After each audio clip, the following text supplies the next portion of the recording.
श्रीगुरुभ्यो नमः। हरिः ओम्। सहनाववतु सहनौ भुनक्तु सह वीर्यङ्करवावहै तेजस्विनावधीतमस्तु मा विद्विषावहै।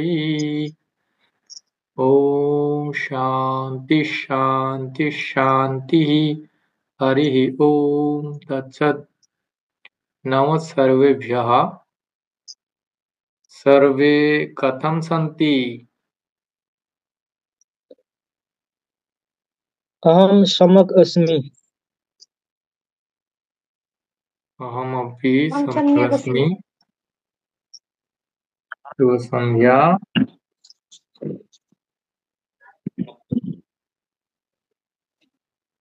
सम्यक् अस्ति। গত ক্লাসে আমরা সংখ্যা পড়েছিলাম এবং সময় দেখেছিলাম। তো সংখ্যার দুটি ভাগ আছে, একটা অঙ্কবাচক বা পরিমাণবাচক আর একটা পূরণ বা পর্যায়বাচক বা ক্রমবাচক। তো অঙ্কবাচক বা পরিমাণবাচক সংখ্যাটা আমরা পড়েছি। আজকে আমরা পূরণ বা পর্যায়বাচক সংখ্যা পড়ব। যেমন অঙ্কবাচক ও পরিমাণবাচক যেটা ছিল একः দ্বौ द्वे त्रयः त्रीणि तिस्रा, হ্যাঁ, चतुस्रा चत्वारि, এগুলো पञ्च षट् सप्त षष्टिः अशीति, এগুলো হচ্ছে অঙ্কবাচক বা পরিমাণবাচক। আর আজকে আমরা পূরণ বা পর্যায়বাচক অথবা ক্রমবাচক, যেটা অর্ডিনাল নাম্বার, এটা দেখবো। হচ্ছে প্রথম, দ্বিতীয়, তৃতীয়, এগুলো আপনার বন্ধ করে দিচ্ছেন।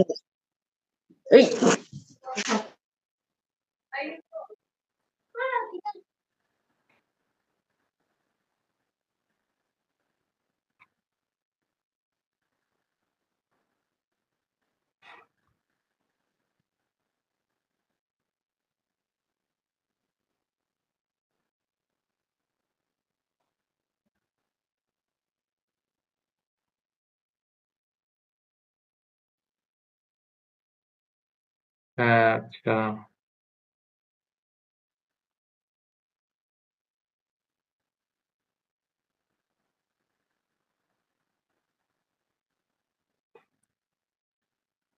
এক থেকে 19 পর্যন্ত পরিমাণবাচক সংখ্যার পর্যায়বাচক রূপগুলো এখানে দেয়া আছে।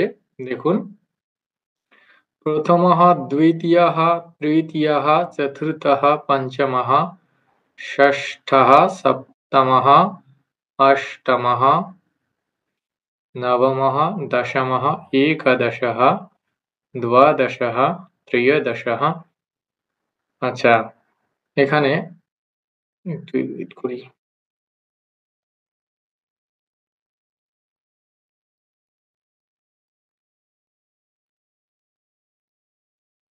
এখানে দেখুন,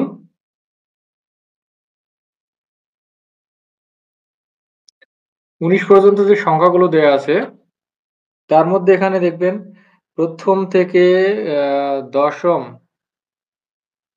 হ্যান্ড রেজ করেছেন আইফোন, কিছু বলবেন? জুয়েল, আমি রঞ্জিত রায় বলছি নিউ ইয়র্ক থেকে। হ্যাঁ, বলুন। আচ্ছা, আমার এই যে এই এক দৌ, তো এখন এটা তিনটা বছর, তিনটা পুরুষের জন্য 3 রকম। তো এখন যদি কেউ আমাদেরকে বলে যে 1 থেকে 20 পর্যন্ত বলুন, তখন আমরা কোনটা বলবো? কি পুরুষটা বলবো নাকি 3টাই বলতে হবে? আপনি যে কোনো একটা বলতে পারেন, তবে ব্যবহারের সময় আপনাকে ওটা খেয়াল রাখতে হবে। আচ্ছা আচ্ছা, তারপরে যে এক একটা বইয়ে এক এক রকম করে লেখা থাকে, যেরকম ত্রয়োদশ বা ওই রকম ত্রিনি, তিস্র, এগুলো কখন কোনটা ব্যবহার করতে হবে বা কোন বই ফলো করতে হবে? এটা তো 3টা রূপ মানে দেয়া আছে, ব্যাকরণ কৌমুদীতে আপনি দেখতে পাবেন। যেমন এই নবদশ যেটা আছে 19 নবদশ, হ্যাঁ, হ্যাঁ এ- হ্যাঁ একনবিংশতিঃ, তারপর ঊনবিংশতিঃ, অথবা নবদশ, তিনটা হয়, যে কোনো একটা বললেই হ্যাঁ, হলো। নবদশটা বলে, তারপরে আবার ঊনবিংশতিও বলে। হ্যাঁ, তো এখন ঊনবিংশতি কোন অথবা ঊনবিংশতি? ঊনবিংশতি। হ্যাঁ, তিনটা রূপ আছে। তো এখন তাহলে কোনটা বলবো? এখন আপনি যে কোনো একটা বললেই হবে, তিনটাই হয়। কিন্তু ব্যবহার করার সময় ওগুলা দেখতে হবে না, ওইটা ওই যে ব্যবহারের তোমার কোনো সমস্যা নেই।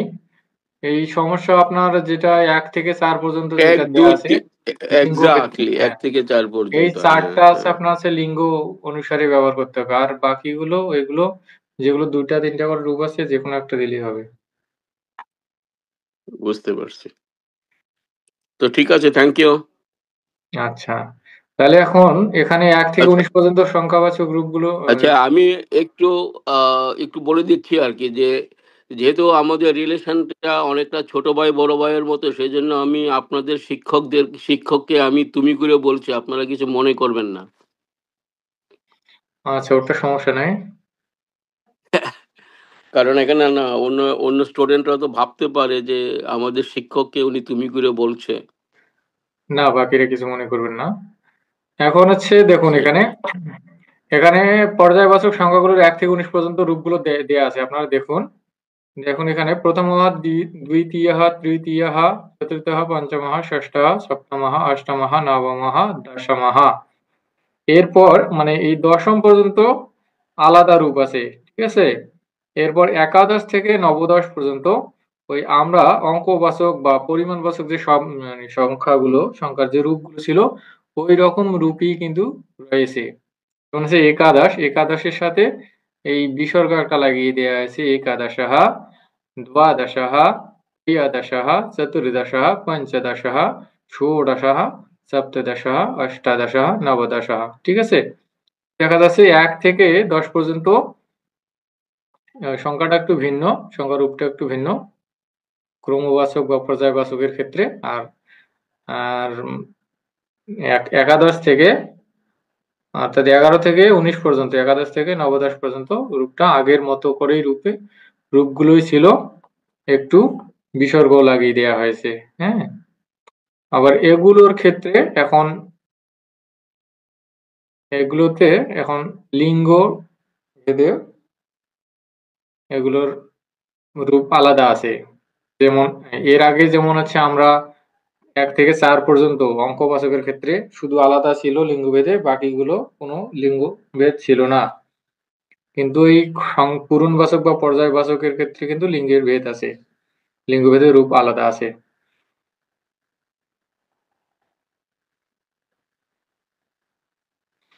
আচ্ছা, এটা গেল 19 পর্যন্ত। তারপর আগে রূপগুলো দেখানো হচ্ছে। 19 পর্যন্ত রূপটা এরকম ভাবে, হ্যাঁ। এরপর দেখুন কি বলছে, বলেছে বিংশতি ত্রিংশৎ চত্বারিংশৎ বা পঞ্চাশৎ শব্দের পরে এবং যে সকল পরিমাণবাচক সংখ্যার শেষে বিংশতি ত্রিংশৎ চত্বারিংশৎ বা পঞ্চাশৎ শব্দ থাকে তাদের পরে ডট বা তমট প্রত্যয় যোগ করে পর্যায়বাচক সংখ্যা করা হয়। তাই 19 থেকে শুরু করে 59 পর্যন্ত দুটো করে রূপ হয়।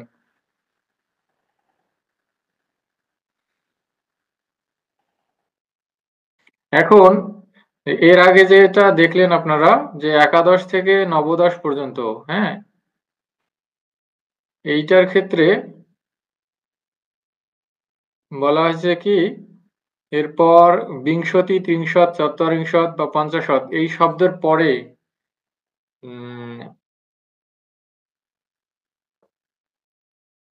এবং যে সকল পরিমাণবাচক সংখ্যা শেষে এই যে আছে 20 30 40 50 এই চারটার পরে এবং হচ্ছে এই যেগুলো পূরণবাচক সংখ্যার পরে এই চারটা আছে সেগুলোর ক্ষেত্রে দুইটা যোগে আমরা পূরণবাচক বা পর্যায়বাচক সংখ্যা করতে পারি। সেটা কোনটা থেকে, যেটা আমরা অঙ্কবাচক সংখ্যাটা ছিল ওইটার সাথে ডট বা তমট প্রত্যয় যোগ করলে আমরা সেটাকে পর্যায়বাচক সংখ্যা করতে পারি।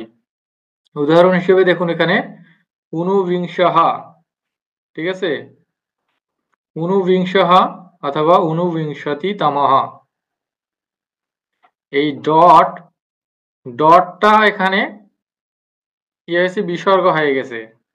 আর তমট প্রত্যয় যোগ করে তম হয়ে গেছে, তমহ হয়ে গেছে। হ্যাঁ, দেখুন ঊনবিংশ, যেটা 19 শব্দটা যেটা আছে, ঊনবিংশঃ অথবা ঊনবিংশতি তমঃ হয়েছে। আবার বিংশঃ অথবা বিংশতি তমঃ, দ্বাত্রিংশঃ অথবা দ্বাত্রিংশততমঃ। দ্বাত্রিংশততমঃটা এইটা ত আর ত দুটো মিলে তয় ত হয়েছে, দ্বাত্রিংশত্তমঃ। স্যার, হ্যাঁ বলুন। হ্যালো, বলছিলাম যে হ্যাঁ, ওই এগুলো একটু যদি ভেঙে ভেঙে জিনিসগুলো যদি একটু দিতেন তাহলে সুবিধা হতো, তাড়াতাড়ি বুঝতাম। এটা ভেঙেই তো বলছি। এখন আপনারা এই জিনিসটা কি বুঝতে পারতেছেন? মানে হচ্ছে, এর আগে আমরা যে সংখ্যা, অঙ্কবাচক সংখ্যাগুলো পড়েছি, মানে যে হুম, 19টাকে আমরা কি বলি? 19টাকে কি বলবো আমরা? ঊনবিংশতি। ঊনবিংশতিঃ। ঠিক আছে? ঊনবিংশতিঃ। হ্যাঁ, এখন এই ঊনবিংশতির সাথে ডট প্রত্যয় যুক্ত হয়ে এটা হয়েছে ঊনবিংশঃ। ঠিক আছে? আবার এই ঊনবিংশ এর মানে কি?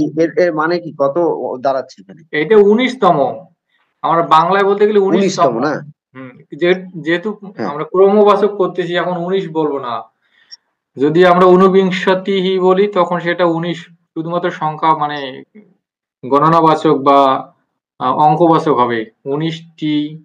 ঠিক আছে? আর যদি আমরা ঊনবিংশঃ বলি তখন হবে 19তম। ঠিক আছে? 19তম। এটা ও হচ্ছে আচ্ছা। ঊনবিংশতির সাথে ডট প্রত্যয় যুক্ত হয়ে ঊনবিংশঃ হলো, অথবা এর সাথে যদি আমরা তমট প্রত্যয় যুক্ত করি তখন হবে ঊনবিংশতিতমঃ।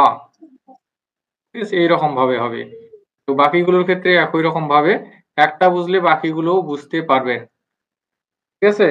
যেমন এখানে বলা আছে, এরপর দেখুন নবপঞ্চাশঃ। আমরা এই নবপঞ্চাশঃ এটাকে কি বলি আমরা?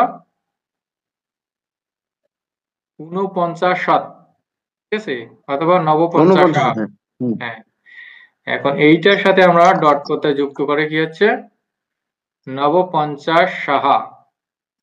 ঠিক আছে? এখন আপনারা দেখুন,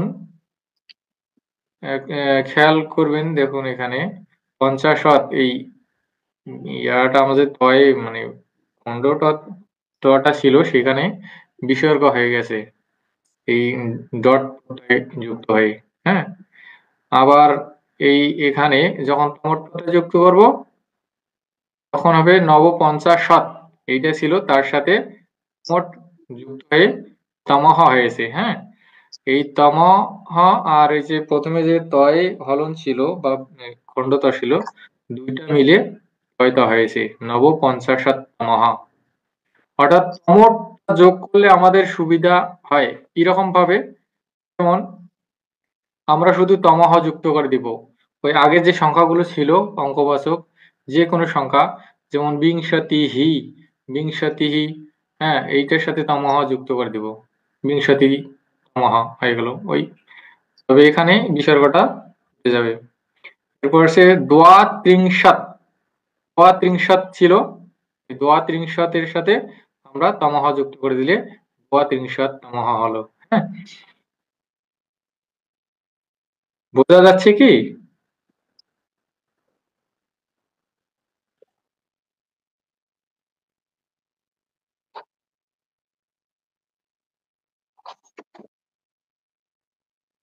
কেউ বুঝতে পারেননি এমন আছেন?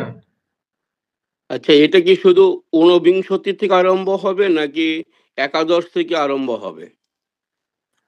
একাদশ থেকে নয়, একাদশ থেকে, একাদশ থেকে আপনার হচ্ছে নবদশ পর্যন্ত ওই একটাই রূপ, সেটা বলছে ডট, যেটা এর আগে রূপটা দেখানো হলো। হ্যাঁ, এই যে মনে যে এটা দেয়া আছে এখানে, এটা একটা রূপ। হ্যাঁ, এটা যে ডট প্রত্যয় যুক্ত হুম। এরকম। আর বলা হয়েছে যে 19 থেকে 59 পর্যন্ত দুইটা রূপ হয়। একটা ডট প্রত্যয় এইরকম করে রূপ হবে, এইরকম করে রূপ হয় কম। যেরকম ভাবে দেয়া আছে, অথবা আরেকটা রূপ হয় এইরকম ভাবে। যেমন আমরা বাংলায় যেটা যোগ করে। বলতাম 19তম, হ্যাঁ 19তম, এগুলো সবগুলোই তম। হ্যাঁ, যেমন আমরা সেইটাই 32 যদি বলি, 32 একটা 32তম। সংখ্যা, আর 35তম আর একটা সংখ্যা। ঠিক আছে, হ্যাঁ, তাহলে সেটাকে আমরা ওই আমরা বাংলাটা মনে রাখলেও হ্যাঁ, মোটামুটি বোঝা যাবে আর কি। সেটাকে আমরা দোয়া ত্রিংশাহা বলতে পারি, অথবা দোয়া ত্রিংশাত্তমাহা বলতে পারি। এক্স্যাক্টলি। ওকে, বাকি সবাই বুঝেছেন? এরপর আছে, এখানে দেয়া আছে সপ্ত সত্ত্বারিংশাহা অথবা সপ্ত সত্ত্বারিংশাত্তমাহা। আচ্ছা স্যার, এখানে আরেকটা বিষয় আমি জানতে চাচ্ছিলাম, সেটা হচ্ছে যে এই যে ঊনবিংশহ, এটা আমরা ব্যবহারের ক্ষেত্রে কিভাবে ব্যবহার করবো? যেমন আমরা এক ও দ্বি ত্রি বা আহ, এরকম ভাবে যে গণনা করছি, এটার বেলা কি এরকমই হবে গণনাটা? প্রথম, দ্বিতীয়, তৃতীয় এইটা তো এরকম? পর্যায় বোঝাচ্ছে। এইটা তো এখানে তো এইটা ঊনবিংশ হয়, এটা পর্যায় বা ক্রম বোঝাচ্ছে। প্রথম একজন, দ্বিতীয় জন, তৃতীয় জন, এটা তো সংখ্যা, মানে কততম পর্যায়ে আছে এগুলো বোঝাচ্ছে। আর ওইটা 19টা যদি আমরা বলি, সেটা তো একটা সংখ্যা, যে 19টি আপেল, 19টি লেবু, এরকম। ও, যেমন হচ্ছে যে 34তম বিসিএস বা হ্যাঁ, 35তম 35তম বিসিএস বা বিসিএস। XYZ। হ্যাঁ, প্রথম ও প্রথম আচ্ছা, ও হয়েছেন কে, আচ্ছা, দ্বিতীয় হয়েছেন কে, এগুলো হচ্ছে প্রথমতম, পর্যায়বাচক, দ্বিতীয়তম। ক্রমবাচক বা পূরণবাচক। হ্যাঁ, আর ওইগুলো আমরা এর ও আগে যেগুলো দেখছিলাম অঙ্কবাচক, ওগুলো সংখ্যা মানে গণনার ক্ষেত্রে গণনাবাচক।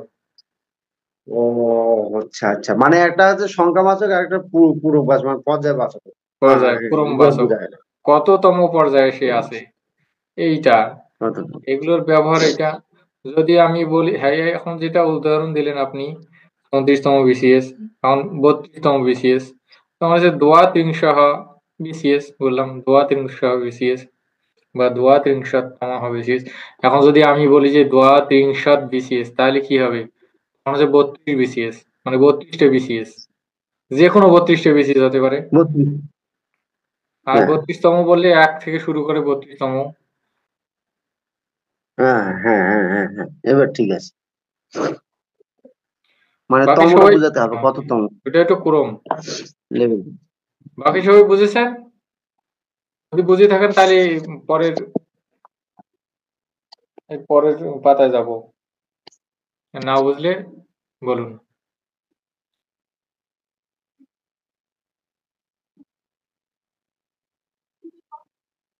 আচ্ছা, তাহলে কি কি হলো, 19 থেকে 59 পর্যন্ত দুইটা রূপে আমরা পর্যায়বাচক বা ক্রমবাচক সংখ্যা বা পূরণবাচক সংখ্যা গঠন করতে পারি। সেটা অঙ্কবাচকের সাথে ডট বা তমট প্রত্যয় যোগ করে। হ্যাঁ, এখানে একটু বলেছে কি, বিংশতি বিংশতি, ত্রিংশত, চত্বরিংশত বা পঞ্চাশত শব্দের পরে এবং যে সকল পরিমাপবাচক সংখ্যার শেষে বিংশতি, ত্রিংশত, চত্বরিংশত, অর্থাৎ আছে এখানে বলা হয়েছে 20, 30, 40, 50 এর পরে এই ডট বা তমট প্রত্যয় যুক্ত হবে, অথবা এই কোনো সংখ্যার শেষে যদি এটা থাকে, তখনও সেটাকে ডট বা তমট প্রত্যয় যুক্ত করে করতে পারবো। হ্যাঁ, তাহলে 19 থেকে 59 পর্যন্ত এই দুইটা রূপে আমরা পর্যায়বাচক শব্দ গঠন করতে পারি, সংখ্যা গঠন করতে পারি। হ্যাঁ, এরপর আর একটা দেখুন, এখন বলছে কি, যে সকল পরিমাণবাচক সংখ্যার শেষে ষষ্ঠী, সপ্ততি, অশীতি বা নবতি শব্দ থাকে, তাদের পরে ডট বা তমট প্রত্যয় যোগ করে পর্যায়বাচক সংখ্যা করা হয়। কিন্তু ষষ্ঠী, সপ্ততি, অশীতি বা নবতি শব্দের পরে তমট প্রত্যয়ই হয়। হ্যাঁ, এইখানে বলা হয়েছে যে ওই 19 থেকে 59 পর্যন্ত সবগুলো সংখ্যার ক্ষেত্রে, মানে সবগুলো ক্রমবাচক পর্যায়বাচক সংখ্যার ক্ষেত্রে গণহারে কি দুইটা প্রত্যয় যোগ করে আমরা করতে পারি। কিন্তু এখানে বলা হয়েছে যে এরপরে যে সংখ্যাগুলো 59, 60-এর পর, 60-এর পর সংখ্যাগুলো আমরা দুইটা করতে পারি।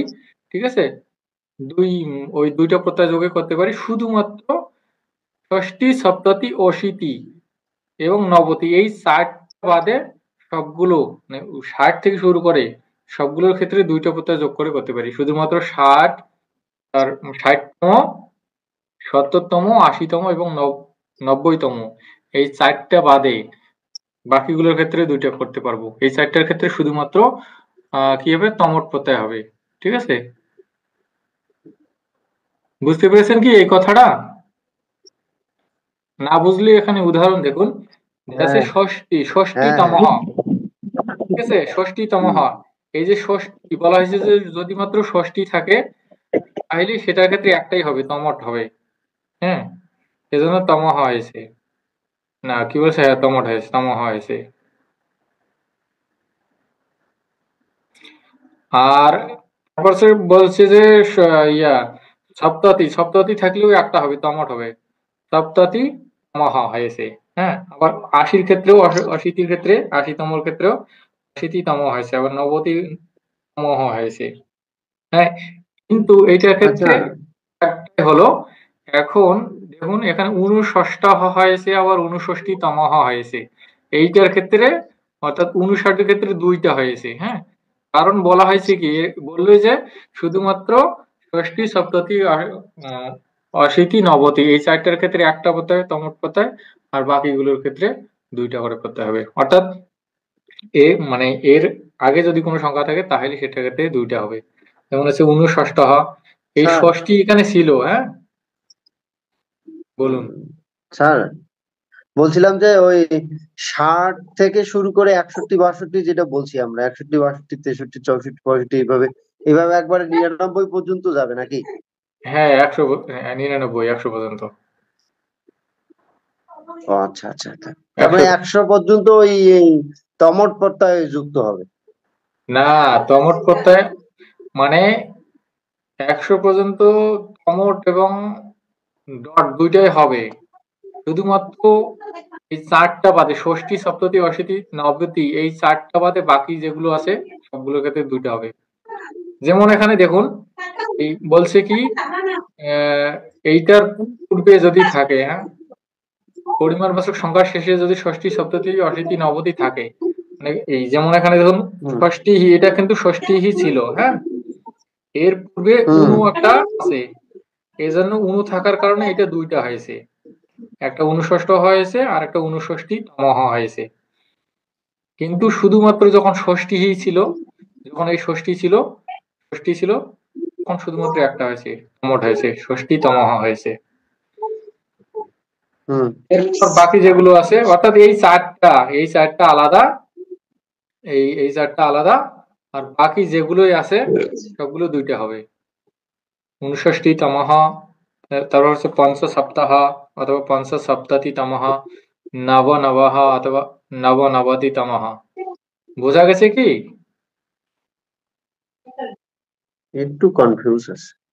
কনফিউজের কিছু নাই, আপনারা আমি আমি স্যার স্যার আমি বলি এই যে যেমন মনে করেন 60 60 যেটা বলছি, যেমন 60, হ্যাঁ, ওই 60টাতে ওই শব্দটাতে ওখানেই শুধু এই তমট প্রত্যয় যুক্ত হবে। যেমন 61 আছে, মনে করেন 61, 62 61 বলা হবে এগুলোতে না, কি হবে? 61 এক মানে হচ্ছে ওগুলোর ক্ষেত্রে 2টা হবে। ও হ্যাঁ, স্যার 61 তম এবার বুঝা গেছে। যখন বলবেন যে 60তম, হ্যাঁ তখন শুধু একটা হবে, ষষ্ঠী হ্যাঁ তমহ।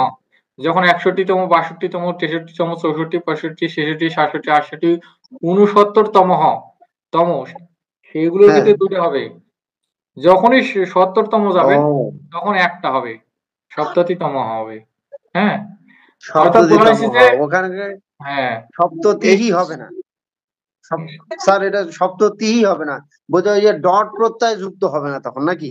হ্যাঁ সপ্ততি হবে না তখন, সপ্তাহ হবে না তখন। মানে 60, 70, 80, 90 এই চারটা, শুধু এই হ্যাঁ, চারটাতে একটা এই করে 4টা মানে তমট প্রত্যয় সিঙ্গেল, যুক্ত হবে। এই 4টা যখন সিঙ্গেল থাকবে, আচ্ছা এই 4টা যখন আচ্ছা সিঙ্গেল থাকবে তখন এটার ক্ষেত্রে শুধুমাত্র তমট করতে হবে। আর যখন হচ্ছে এর আগে অন্য কোনো একটা সংখ্যা যুক্ত থাকবে, সে উনু যুক্ত আছে, আবার এই যে এখানে পঞ্চ যুক্ত আছে, ঠিক আছে, তখন 2টা হবে, 2 ভাবে করতে পারবো। আচ্ছা আচ্ছা আচ্ছা আচ্ছা। অর্থাৎ আমাদেরকে মানে আমরা যদি সারাংশ হিসেবে দেখে নেই, 19 থেকে 100 পর্যন্ত সবগুলো 2টা প্রত্যয় যুক্ত হবে, শুধুমাত্র এই 4টা বাদে। বুঝতে পেরেছেন? হ্যাঁ হ্যাঁ এটা হ্যাঁ হচ্ছে হ্যাঁ হ্যাঁ এটা হচ্ছে মূল কথা, মানে এক লাইনে মানে 19 থেকে হ্যাঁ শুরু করে 100 পর্যন্ত দুইটা প্রত্যয় যোগ করে করতে পারবো হ্যাঁ শুধুমাত্র এই চারটা বাদে, চারটা সিঙ্গেল বাদে, মানে ষষ্ঠীতম, মানে 60তম, 70তম, 80তম আর 90তম, এই চারটা বাদে বাকি সবগুলো দুইভাবে করতে পারবো। বুঝতে পেরেছেন? হ্যাঁ হ্যাঁ এখন এই রূপগুলো আপনাদেরকে বুঝে নিতে হবে। হ্যাঁ, বইয়ের মধ্যে দেয়া আছে, এইটা একটা কত বুঝলে কত বাকিগুলো আপনারা করতে পারবেন। হ্যাঁ, উদাহরণ দেখে বাকিগুলো করতে বইটি পারবেন। কত হ্যাঁ, বইয়ের মধ্যে যেখানে 167 পৃষ্ঠা, না 167 না, 164 আছে। হ্যাঁ, এইদিকে আছে আর কি, 163 164 163 পৃষ্ঠা থেকে শুরু। তো এখন এখানে দেখুন, ব্যাকরণ কৌমুদি এখন আমরা যদি এই যে ব্যাকরণ কৌমুদি ব্যাকরণ কৌমুদি, হ্যাঁ, আমরা যদি এই যে 59 মানে 59টা জানি, 59টা যদি বুঝি কিভাবে হয়েছে, বাকিগুলো কিন্তু আমরা করতে পারবো। হচ্ছে 59 থেকে 59 হয়েছে, রসইকারটা বাদ দিয়ে এরপর একটা বিসর্গ যুক্ত হয়েছে। হ্যাঁ,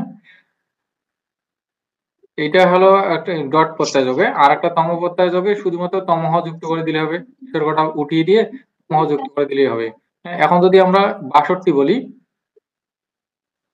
62 ক্ষেত্রে কি হবে, 62 সংখ্যাটা ছিল দ্বিষষ্টিহি, ঠিক আছে, অথবা দ্বাষষ্টিহি। তো আমরা দুইটা যদি ধরি, দ্বিষষ্টিহি ছিল, ঠিক আছে। এর ক্ষেত্রে আমরা যদি এখন পূরণবাচক করতে যাই বা পর্যায়বাচক করতে যাই, তখন কি করতে হবে, এই যে দ্বিষষ্টিহি ছিল, অর্থাৎ রসইকারের পর বিসর্গ ছিল, শুধুমাত্র রসইকারটা বাদ দিব। যেমন এগুলোর ক্ষেত্রে 59 ক্ষেত্রে রসইকার বাদ দিয়েছে, 59 হয়েছে, তখন কি হবে, 2 হয়ে যাবে। অথবা আর তমট প্রত্যয় যুক্ত করলে কি হবে, 2 বিসর্গটা উঠিয়ে দেবো, তারপর তমহ যুক্ত করে দেবো, 2 তমহ, ঠিক আছে। এরপর যদি আমরা 63তম বলি, তখন কি হবে, 63 ছিল, অথবা 63 ছিল, তখন কি করব আমরা, 63 না বলে 63 বলবো, তাহলে হয়ে গেল, অথবা 63তম বলবো, তাহলে হয়ে গেল। বোঝা গেছে সকলের? সবাই বুঝতে পেরেছেন? না বুঝলে বলবেন। এরপর কিন্তু আপনাদের নাম্বারগুলো কি আমরা পরে পিডিএফ এ দিবেন? হ্যাঁ, এইটা ফাইলটা দেওয়া হবে, তো পিডিএফটা দেওয়া হবে। ওকে দাদা, হ্যাঁ বলুন। দাদা, ওই রেকর্ডটাও দিও না, অনেক সময় আটকাই গেলে আচ্ছা রেকর্ড আচ্ছা, থেকে ঠিক আছে, খুব ভালো হয়। ঠিক আছে, দিয়ে দেবো। আসলে আমার গত ক্লাসেটা দিইনি, আমার ফোনে স্টোরেজ মানে ফুল হয়েছিল, মানে একটু এডিট করতে হয় তো। এই পর্যন্ত বুঝতে পেরেছেন সকলে? এখন যে কোনো একটা বললে বলতে পারবেন আপনারা। এরপর কিন্তু কাজ আছে, মানে আপনাদের এখানেই কাজগুলো দিয়ে দেবো। এখন দেখুন, এটা আমরা সাধারণ রূপটা দেখলাম। হ্যাঁ, সাধারণ রূপটা দেখলাম এখানে। এখন এটার আবার 3টে লিঙ্গ আছে, পুংলিঙ্গ, স্ত্রীলিঙ্গ এবং ক্লিবলিঙ্গ, ঠিক আছে।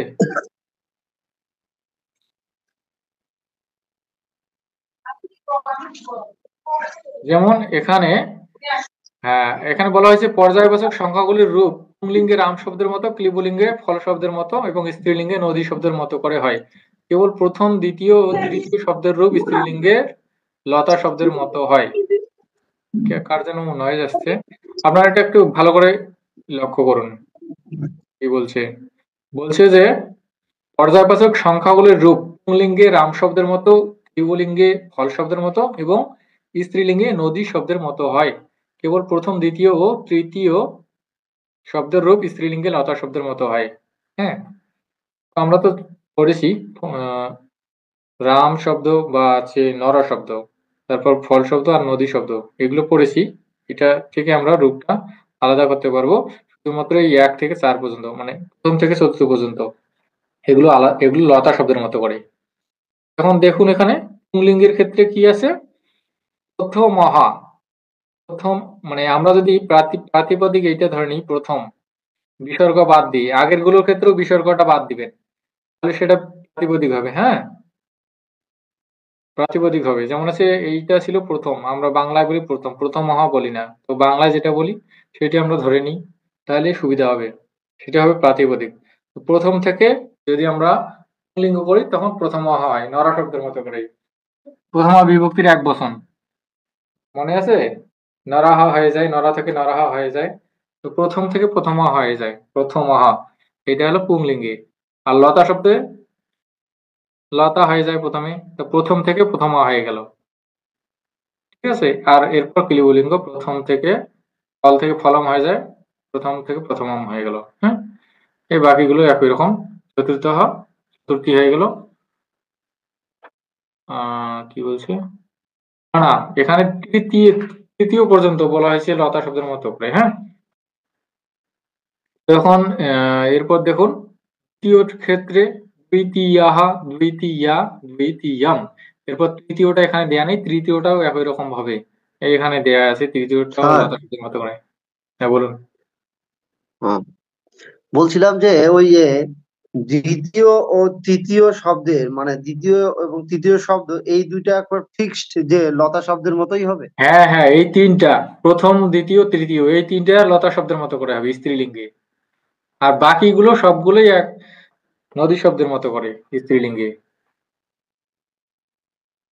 আচ্ছা, ওই এর মতো। আগেরটা, আচ্ছা, ওই যে প্রথমহ যেটা বলা হলো, প্রথমহ এটা তো হচ্ছে পুংলিঙ্গে আছে দেখছি।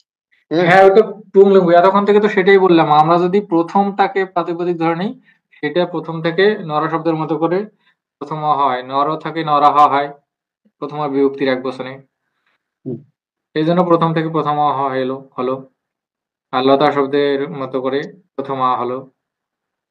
হ্যাঁ, ওই আগে এটা কি যেরকম, ওই যে প্রথম হ্যাঁ প্রথম প্রথম যেই শব্দটা আছে প্রথম শব্দটা কি নর নর শব্দের যে রূপটা আছে এই পুরোটাই কি এই প্যাটার্নে হবে?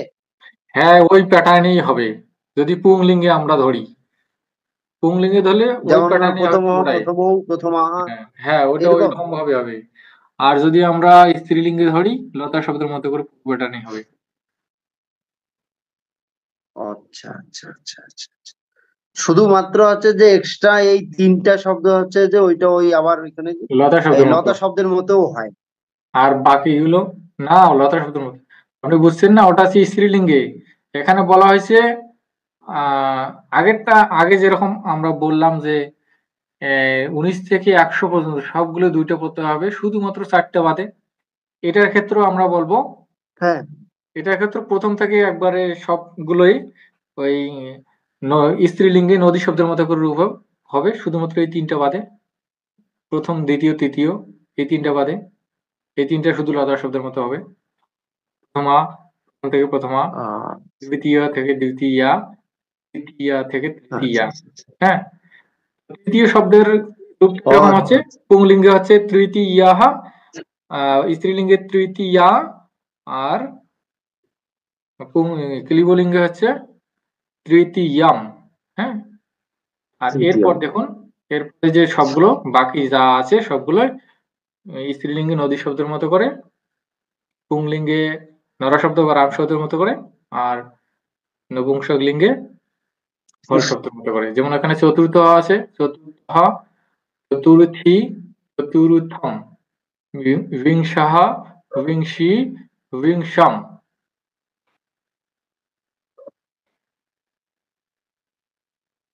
হুম, বুঝা গেছে?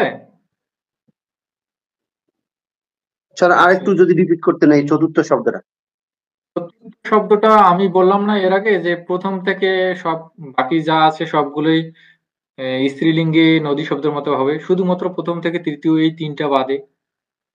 তো এখানে চতুর্থ শব্দটা কি, চতুর্থ হ্যাঁ, থেকে ওই। চতুর্থী হয়েছে নদী শব্দের মতো করে, স্ত্রীলিঙ্গে নদী শব্দের আচ্ছা প্রথম আচ্ছা। হ্যাঁ, বাকিগুলো বুঝতে পেরেছেন? মানে চতুর্থটা হচ্ছে এখানে নদী শব্দের মতো করে, আমাদের ছিল এখানে চতুর্থ, চতুর্থ থেকে চতুর্থী। আবার একই রকম ভাবে বিংশ, বিংশ থেকে বিংশী।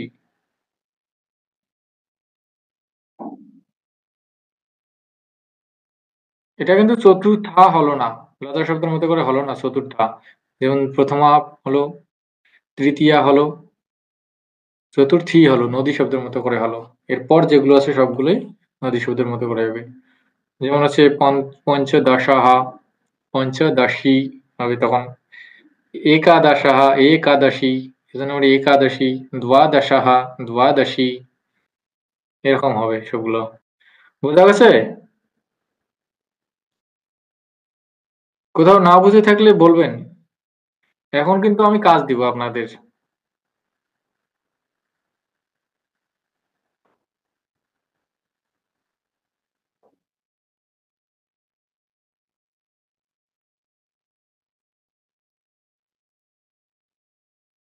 সবাই বুঝেছেন? আচ্ছা, যদি বুঝে থাকেন তাহলে আপনারা এখানে স্ক্রিনে কিছু লেখা দেখতে পাচ্ছেন?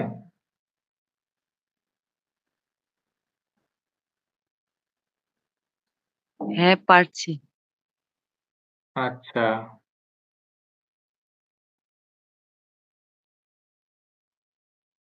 হচ্ছে এগুলো।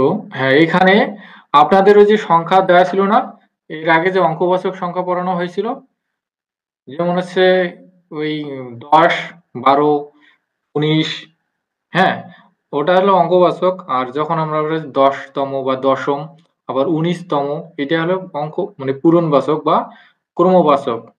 তো এখানে ইংরেজিতে এই সংখ্যাগুলো দেয়া আছে, কিছু দেয়া আছে অঙ্কবাচক, আর কিছু দেয়া আছে পূরণবাচক। তো এখানে আপনারা এটা ওই সংস্কৃতে লিখবেন, হ্যাঁ।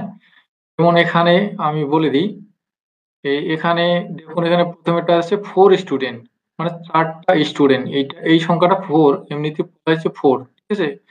এটা অঙ্কবাচক বোঝাচ্ছে, মানে 4 স্টুডেন্ট, 4টি ছাত্র। হ্যাঁ, এখন যদি আমি এটাকে বলি ফোর্থ, ইংরেজিতে আপনারা বুঝতে পারবেন। যদি আমি ফোর্থ স্টুডেন্ট বলি, তখন কি হবে? চতুর্থ, মানে মানে চতুর্থতম এই ছাত্র। হ্যাঁ, আবার এখানে 15 ডেজ অর্থাৎ 15 দিন। আবার যদি আমরা এর সাথে টিএস যুক্ত করে দিই, 15th ডেজ, তখন কি হবে? 15তম দিন। এইটা আপনারা বুঝে সেটা ওই সংস্কৃতে লিখবেন। বুঝতে পেরেছেন?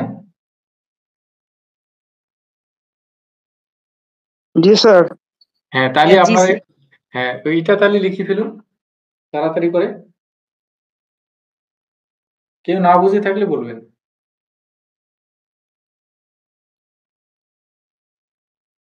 তাড়াতাড়ি করে লিখবেন।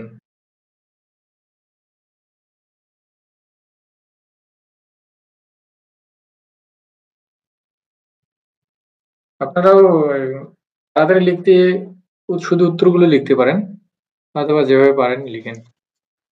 দাদা এখানে স্টুডেন্ট বলতে তো ছাত্রছাত্রী উভয়কে বুঝাইছে তাই না? এখন শিক্ষার্থী দিতে তাহলে পারেন আমরা আপনি, আপনি ছাত্র দেন বা ছাত্রী দেন সেটা কোনো বিষয় না। ছাত্রছাত্রী লিখতে পারেন, অথবা শিক্ষার্থী দিতে পারেন। আজকে আমাদের বিষয়ে সংখ্যাটাই ফোকাস করব।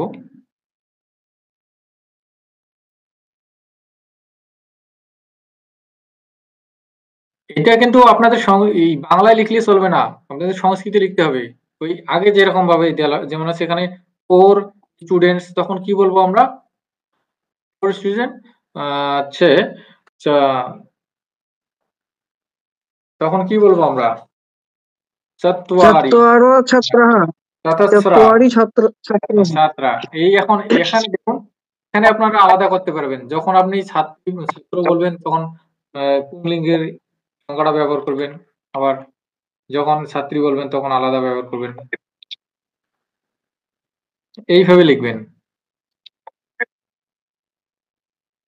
चत्वा चत्वारः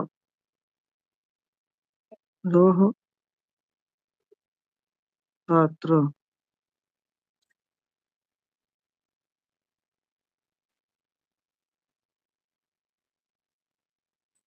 छात्रः चतुरः छात्रः 15 days 15তম দিন 15তম পঞ্চদশম পঞ্চদশ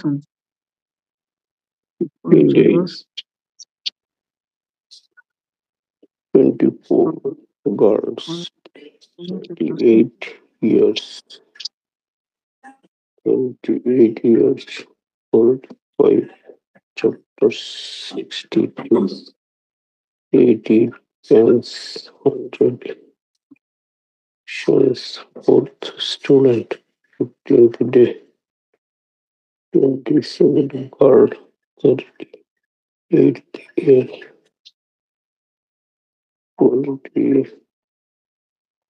25th chapter. 16th tree. 18th pen.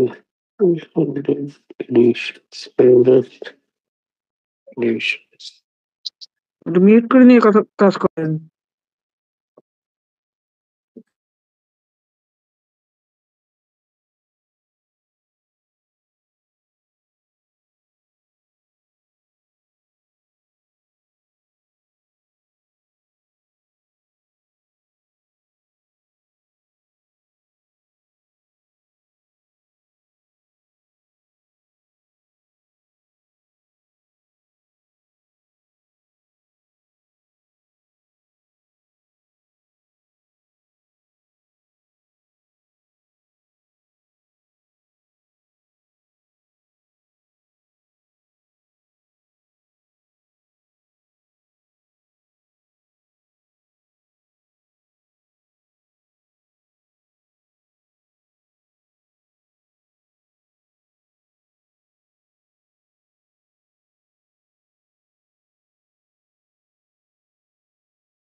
কে কটা লিখতে পেরেছেন?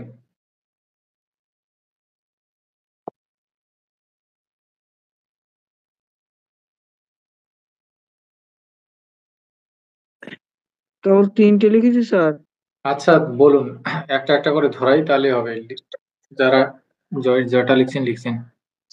প্রথমেরটা বলুন আপনি। হ্যাঁ, প্রথমেটা লিখেছি চত্বরাহ ছাত্রহ।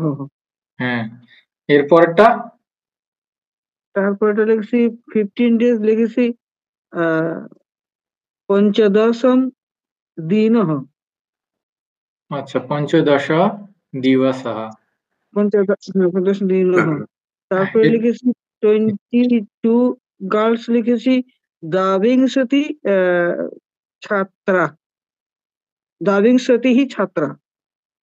দ্বাবিংশতিঃ বালিকাহ হবে না, হ্যাঁ হ্যাঁ, বালিকাও হবে, সরি বালিকাহ বালিকা। হবে না, হ্যাঁ, বালিকা, ওটা তো বালিকাই হবে, ছাত্রা তো হবে না, বালিকা হা দিতে হবে। হ্যাঁ, হ্যাঁ হ্যাঁ, বালিকা, তুমি ঠিক বলেছো, বালিকা। আচ্ছা, এরপর 38 ইয়ার্স।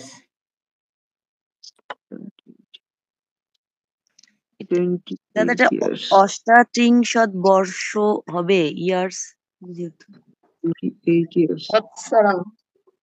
অষ্টাবিংশতিঃ। হ্যাঁ, ওটা সত্যি অষ্টাত্রিংশৎ। অষ্টাত্রিংশৎ না, অষ্টাবিংশতিঃ। অষ্টাবিংশতিঃ অষ্টাবিংশতি বর্ষ। বর্ষ। যেহেতু ইয়ার্স দেওয়া আছে, বর্ষ। আচ্ছা ওটা আমরা বর্ষ বলতে পারি, এক বছরও করতে পারি, সমস্যা নেই। বর্ষ। হ্যাঁ, এরপর অষ্টাবিংশ। 45, এগুলো পারবেন, এগুলো তো পারবেন, এই যেগুলো আছে। আচ্ছা, আমরা ধরি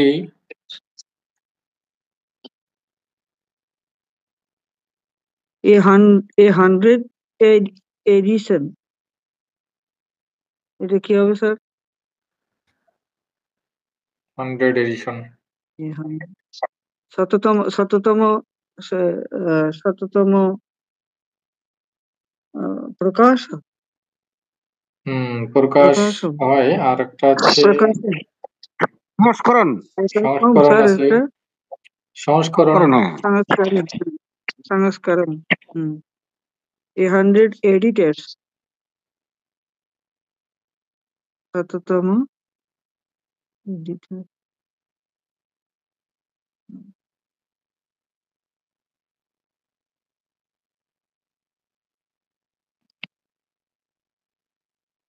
মুখস্থ হচ্ছে না এডিটরটা। দাদা তারপর এডিশনের সংস্কৃত কি বললেন একটু আরেকবার Edition. বলুন স্যার। ওটা হ্যাঁ, ওটা আছে প্রকাশন হয়, সংস্করণ হয়, ঠিক আছে। প্রকাশন। এরপর তখন এই যে ফোর্থ স্টুডেন্ট, এটা আগে যেটা বললাম ফোর্থ স্টুডেন্ট, তখন এটা কি হবে?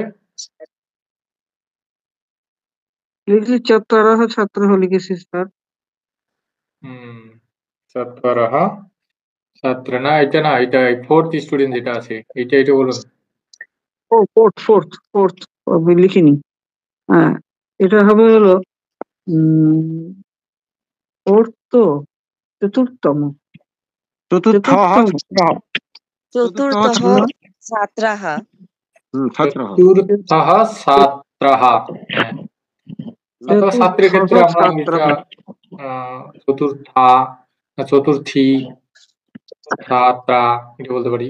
এরপর 15th ডে, কি বলবো আমরা? 15th হ্যাঁ, 15th ডে। 15th ডে এটা হবে 15তম দিবস,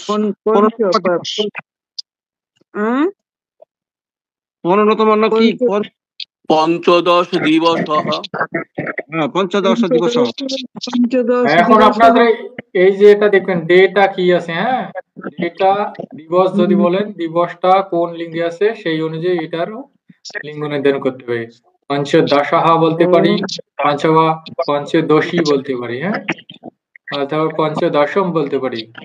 যখন আমরা দিন বলবো, দিন বললে কি হবে, তখন এটা ক্লিবলিঙ্গ হবে, তখন দিনম বলবো, হ্যাঁ, তখন এটা আমরা পঞ্চদশম। পঞ্চদশম দিনম পঞ্চদশতম দিবসম হবে কি?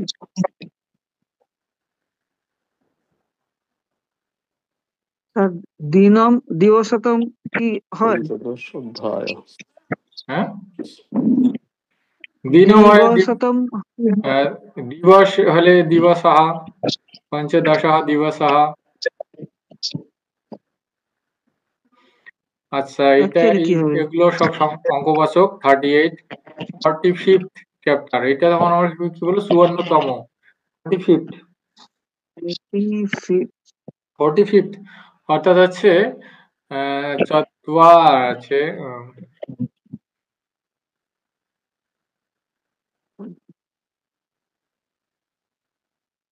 চতুর, এটা হচ্ছে 54তম।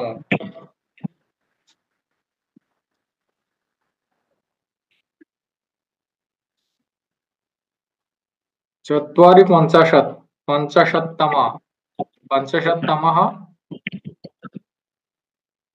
পঞ্চাশः অধ্যায়ः।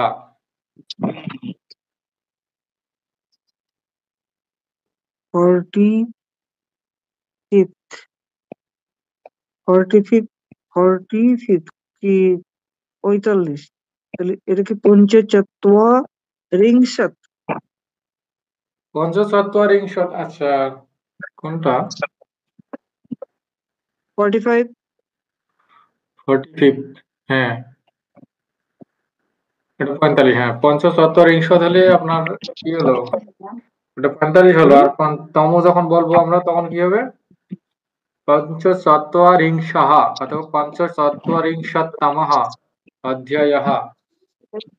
পঞ্চচত্বরিংশতমঃ। 16th ট্রি, এটা আছে ষষ্ঠः। এটা শুধুমাত্র তমট কোথায়, হ্যাঁ, ষষ্ঠীতমः বৃক্ষः। তারপর 18th অशीतितमः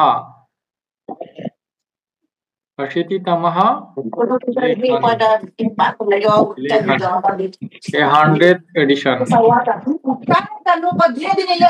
আচ্ছা, আপনারা মিউট করুন, আমরা মিউট করে রাখুন না, একটু নয়েজ আসছে। তুমি তো অনেক শুনতেছ। আচ্ছা, এটা আমরা উত্তরটা দেখে নিই। দেখুন, টিএইচ থাকলে কি তম হবে? হ্যাঁ, টিএস থাকলে তো তম হবে, আর এমনিতে নর্মাল যদি থাকে তাহলে সেটা সংখ্যা বোঝাবে। ঠিক আছে।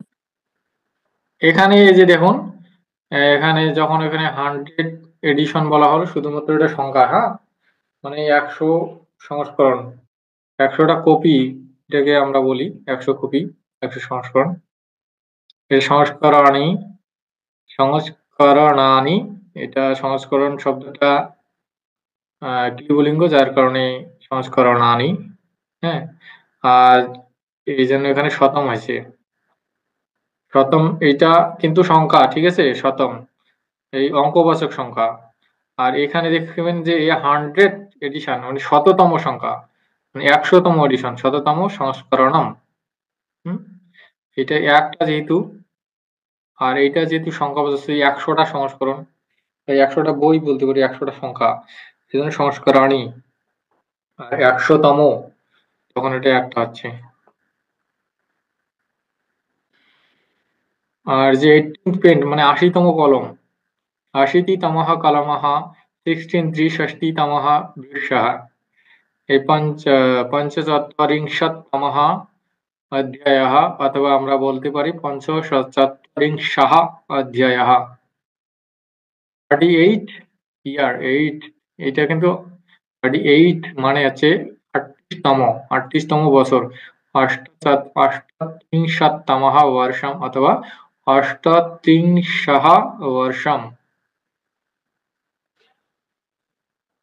এটা আপনারা দেখে নেবেন, এটা এরকম ভাবে। আর কিছু আছে এখানে, 2টা টপিকস, এখন ওটা ওভাবে গেল। এখন এইখানে কিছু অব্যয়বাচক শব্দ আছে, অব্যয়বাচক মানে সংখ্যাবাচক ক্রিয়া বিশেষণ আছে, এগুলা অব্যয় পদ হিসেবে ব্যবহার হয়। যখন আমরা বলি একবার করে, একবার, তখন হবে সকৃত, 2বার হলে দুইহি, 3বার হলে ত্রিহি, 4বার হলে চতুহু, হ্যাঁ। এই 4টার ক্ষেত্রে এরকম, আর বাকিগুলা সবগুলোর ক্ষেত্রে যোগ করে, কৃত প্রত্যয় যোগ করে আমরা সেটার মানে পৌনঃপুনিকতা বোঝাতে পারি। যেমন হচ্ছে 5বার হচ্ছে পঞ্চকৃত্যः, 6বার হচ্ছে ষটকৃত্যः, 20বার বিংশতিকৃত্যः, 100বার শতকৃত্যः, 60বার ষষ্টিকৃত্যः, হ্যাঁ। তারপর হচ্ছে 50বার পঞ্চাশৎকৃত্যः,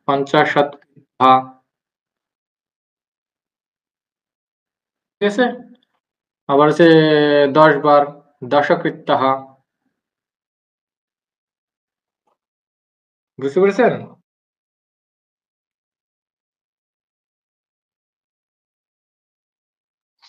স্যার এই যে বলে পঞ্চাঙ্গ ষষ্ঠায়ন, পঞ্চাঙ্গ মানে ষষ্ঠায়নটা 5 জনে মিলে করে, সেই এই পঞ্চাঙ্গটা 5 জন বুঝলাম।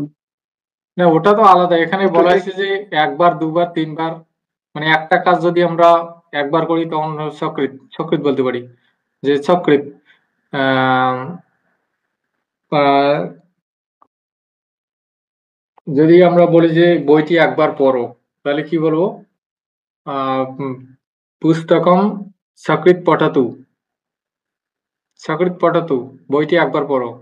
আবার যদি বলি যে বইটি 2বার পড়ো, পুস্তকম দুইহি পঠাতু, মানে 2বার পড়ো, বইটি 2বার পড়ো। আবার বলি যে 3বার পড়ো, পুস্তকম ত্রিহি পঠাতু, 3বার পড়ো। আবার যদি বলি যে 20 বার পড়ো, পুস্তকম, অথবা আমরা যদি বলি যে সে 20 বার জল খেয়েছে, তখন আমরা কি বলবো? 20 বার জল খেয়েছে। সাহা বিংশতিকৃত্যः জলম পিতওয়ান, ঠিক আছে, এভাবে বলবো।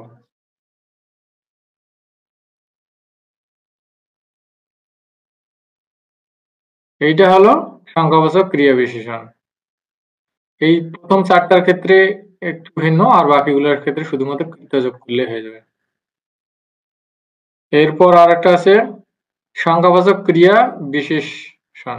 আবার একটা সংখ্যাবাচক ক্রিয়া বিশেষণ আছে, এক প্রকার। এখানে প্রকার বোঝাতে আমরা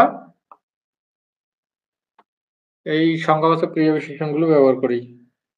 একধা, এক প্রকার, एकधा, দুই প্রকার, দ্বিধা, তিন প্রকার ত্রিধা, চার প্রকার চতুর্ধা, পাঁচ প্রকার পঞ্চধা। এখানে শুধু ধা বসিয়ে দিলেই হচ্ছে। হ্যাঁ, শুধুমাত্র ছয় প্রকারের ক্ষেত্রে ষোড়ধা হয় অথবা ষটধা হয়।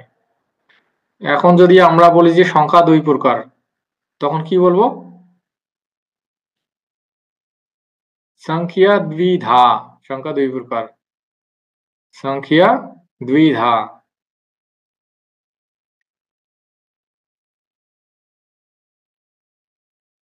বুঝতে পারছেন তো? স্যার এই জায়গাটা আরেকটু রিপিট করবেন। কোনটা? এই যে একধা, এইগুলা প্রকার বোঝাতে। প্রকার মানে কয় প্রকার রং আছে, রং কয় প্রকার? আমরা যদি বলি ধরুন 5 প্রকার। 5 প্রকার, তখন হবে 10 পঞ্চধা, প্রকার। পঞ্চধা। ও 20 প্রকার, 20 প্রকার। মানে এটা নরমাল বুঝিয়েছে, নরমাল অ্যাডভার্ব বলছে। হ্যাঁ, নরমাল এটা কি বুঝালো? এটা নরমাল বলতে এগুলো আমরা মানে হচ্ছে সাধারণভাবে যেটা হয় নাকি? আচ্ছা, সাধারণভাবে আমরা যদি বলি যে সংখ্যা দুই প্রকার, সংখ্যা দুই প্রকারः, এভাবে আমরা বলতে পারি। হ্যাঁ, দুই প্রকারौ, সংখ্যাও দুই প্রকারौ। হ্যাঁ, সংখ্যা দুই প্রকার। আবার আমরা সেটা না বলে আমরা একবারে বলতে পারি সংখ্যা দ্বিধা, সংখ্যা দুই প্রকার। প্রকার বোঝাতে এই অর্থাৎ এই অব্যয়সূচক সংখ্যার বাচক ক্রিয়া বিশেষণ এগুলো ব্যবহার করা হয়। আর এগুলো হচ্ছে অব্যয়বাচক পদ, অব্যয়পদ। এগুলোর কোনো লিঙ্গ ভেদে, বচন ভেদে কোনো পরিবর্তন হয় না। ঠিক আছে?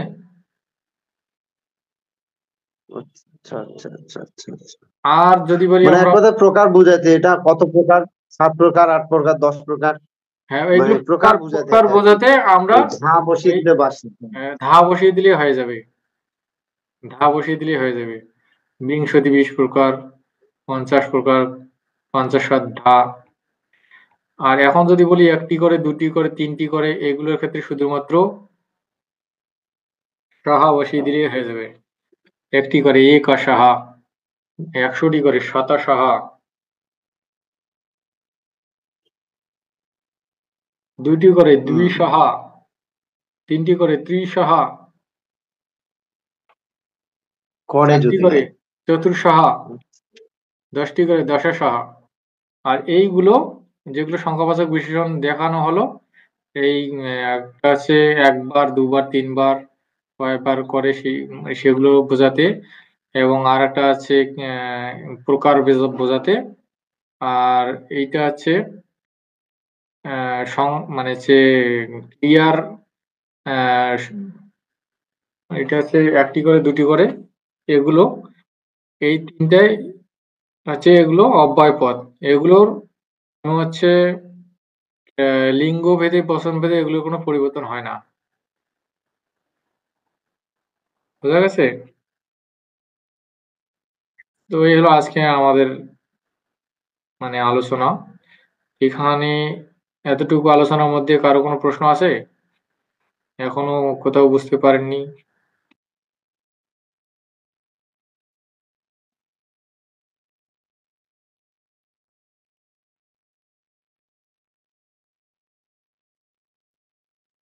স্যার আপাতত নিজে নিজে একটু পড়ে টরে যদি না বুঝি, আপনার যদি নক করি পাওয়া যাবে তো আপনার? হ্যাঁ, অবশ্যই। আচ্ছা ঠিক আছে। দাদা এখানে যে নিজে নিজে একটু 15 ডেজ, হ্যাঁ, এখানে 15 পঞ্চ দশ দিবস, মানে এটা স্ত্রীলিঙ্গ বোঝাচ্ছে না, দন্তের শয় আকার আছে। কোনটা? 15 এইটা, ডেজ। এইটা বহুবচন, বহুবচন। না, এখানে দিবস বলা হয়েছে না। এখন এই যে আপনাদের ক্ষেত্রে বললাম যে যখন আমরা সংখ্যাবাচক মানে এই অঙ্কবাচক সংখ্যাগুলো পড়েছি, সেটার ক্ষেত্রে শুধুমাত্র 4 পর্যন্ত 3টা লিঙ্গের ভেদ ছিল। এরপর 5 থেকে শুরু করে 100 পর্যন্ত বা এরপরে যতগুলো সংখ্যা আছে মানে যেগুলো অঙ্কবাচক সেগুলোর ক্ষেত্রে কোনো লিঙ্গ ছিল না, লিঙ্গভেদের কোনো পরিবর্তন ছিল না। ঠিক আছে, লিঙ্গভেদে পরিবর্তন নেই মানে ওগুলো অপয়বাচক শব্দ হ্যাঁ হিসেবে হ্যাঁ ব্যবহার বুঝতে হচ্ছে। পেরেছি। এজন্য এখানে পঞ্চদশা হয়েছে। হ্যাঁ, এটা কিন্তু পঞ্চদশা হয়নি। এখানে যেহেতু ডেইজ বোঝানো হয়, ডেইজ বলছে দিনগুলো। হ্যাঁ, মানে ডেইজ বুঝছে বলে মানে হচ্ছে একাধিক বোঝাচ্ছে, বহু বোঝানো হয়েছে, এই জন্য দিবস আহা হয়েছে, দিবস থেকে দিবস আহা হয়েছে। কিন্তু পঞ্চদশটা পঞ্চদশা হয়নি, পঞ্চদশাহা হয়নি। কেন হয়নি? এগুলোর কোনো পরিবর্তন হয় না, শুধুমাত্র 1 থেকে 4 পর্যন্ত এটার পরিবর্তন হয়।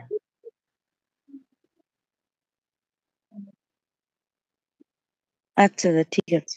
আর কোথাও?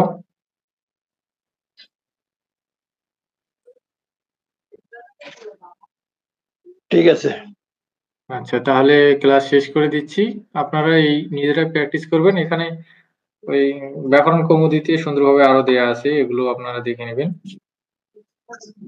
এখানে এক্সারসাইজ স্যার পিডিএফটা দিয়ে হ্যাঁ, পিডিএফটা দিয়ে দিব। দিন স্যার। আর পিডিএফটা দিয়ে দিব। ব্যাকরণ কৌমুদীতে কত পৃষ্ঠায় আছে এটা একটু বলা যাবে? এটা তো বললাম আগে 163 থেকে শুরু আছে, 163 পৃষ্ঠায়। এখানে কিছু উদাহরণ মানে এক্সারসাইজ দেওয়া আছে, এগুলো আপনারা প্র্যাকটিস করতে পারেন।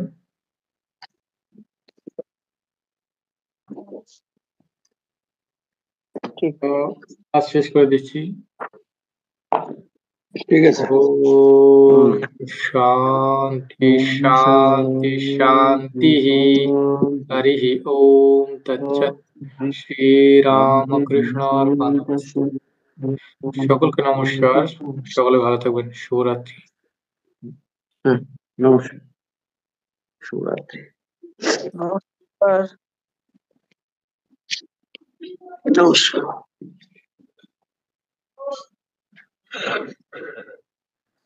নমস্কার।